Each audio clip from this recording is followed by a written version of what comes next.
在玩的时候，你那时候有在新锐吗？但我没有去试玩，我是摆摊。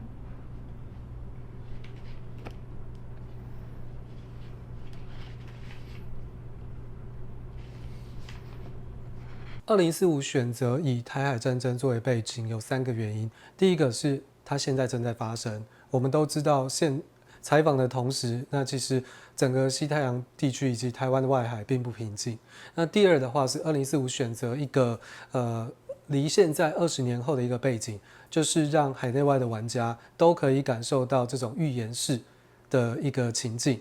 那第3个的话是，他可以用台湾人的自己的视角来诠释这场战争。哦，好。所以是01、02、03、04这样子吗？嗯，总共这是彩色，这可以做彩色。对啊，到时候你可以彩色。OK， 好。因为放，可是那个就是台字文对不对？那个台卷标志。哇。这张做彩蛋。好。下面就没有了，就到这边。我想让玩家去感受到，你想要赢，为了赢要付出什么样的代价？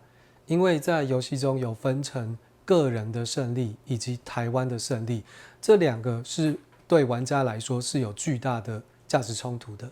那这件事的话，我不希望玩家是以一个学习的心态去玩，而是你就把它当做一个你想要赢的一个状态去进行一场桌上的战争。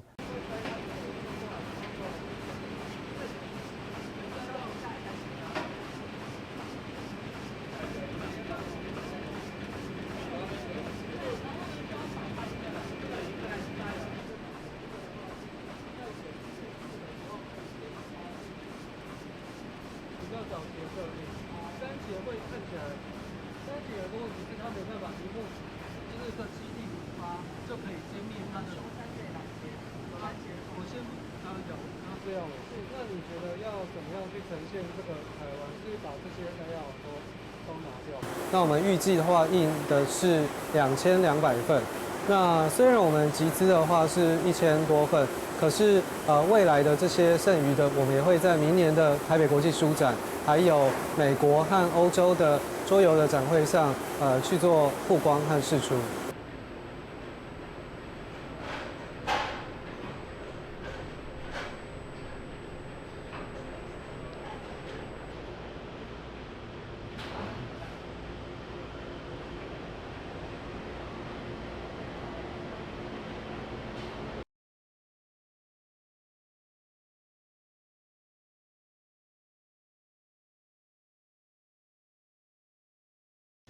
面对威权主义的扩张，持续威胁区域的稳定与秩序，在第一个情境中，我们假想发生高强度灰色地带行动；在第二个情境中，我们假想发生濒临冲突状态。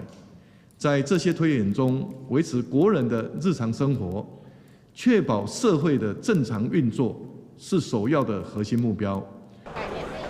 我们会选2个地方去增加共军的数量，增加共军的兵力。现在都可以。那你就回到高雄。我们下一次跟台湾就跟我这边。对，它是这样的概念。那我觉得比较复杂的。它其实可以帮助游玩的人知道说共军可能会从哪些地方来登陆。对，那因为我平常可能对军事策略没有那么深啊，会关心政治，但军事策略没有那么深。所以透过这作，我是知道说，可能假设真的发生的话，那他会从这些点，甚至是也许这个作我没有画出来，对，那大致上会从这些点来进攻，是我从这个作中学到的，对。计算阵营友好度的，你可以稍微看一下，它会降低哦。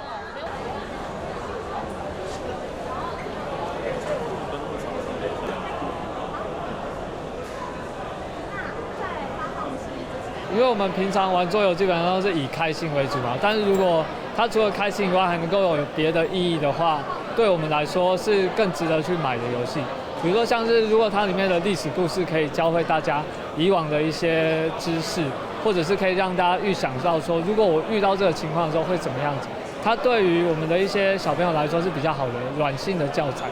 就比起生硬的课本来说，他可以从这个游戏过程里面去规划说，站在什么样的立场会怎么样去思考这件事情。那么选一下，你觉得说这里会直接出现？